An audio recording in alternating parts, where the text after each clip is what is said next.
ഇന്നത്തെ ലഞ്ചിന് സ്പെഷ്യലായിട്ട് ഒരു തീയലുണ്ടാക്കാം. കൂന്തൽ വെച്ചിട്ടാണ് തീയലുണ്ടാക്കുന്നത്. കൂന്തൽ അല്ലെങ്കിൽ കണവ, നമ്മുടെ സ്ക്വിഡില്ലേ, അത് തന്നെ സാധനം. ആദ്യം തന്നെ പാൻ അടുപ്പത്ത് വെച്ച് അതിലോട്ട് തേങ്ങ ചേർത്ത് കൊടുക്കാം.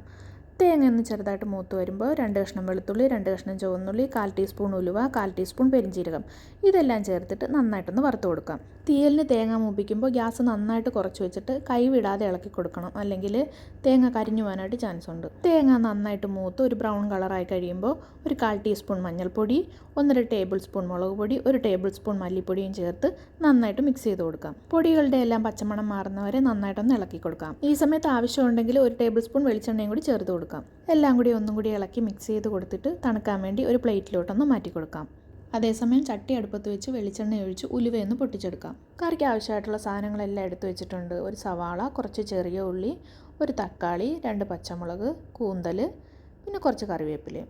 ചെറിയ ഉള്ളി കുറച്ച് വലുതായിട്ട് വേണം കേട്ടോ മുറിക്കാൻ, അല്ലെങ്കിൽ കറി റെഡിയായി കഴിയുമ്പോഴത്തേക്ക് ചെറിയ ഉള്ളി കാണാനില്ലാണ്ടായി പോകും.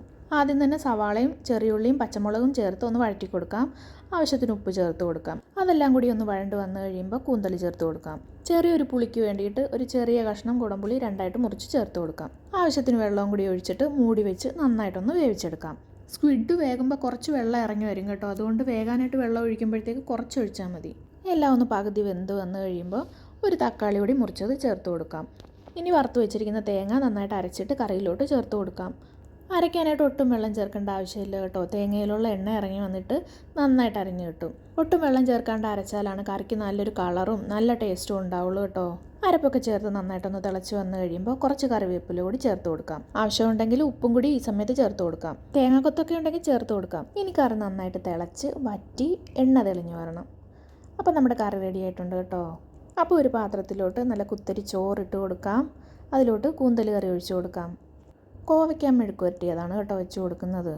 പിന്നെ കുറച്ച് മത്തി വറുത്തത് കൂടി വെച്ച് കൊടുക്കാം.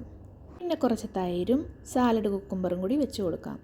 അപ്പോൾ എങ്ങനെയാണ് ഊണ് കഴിച്ചാലോ?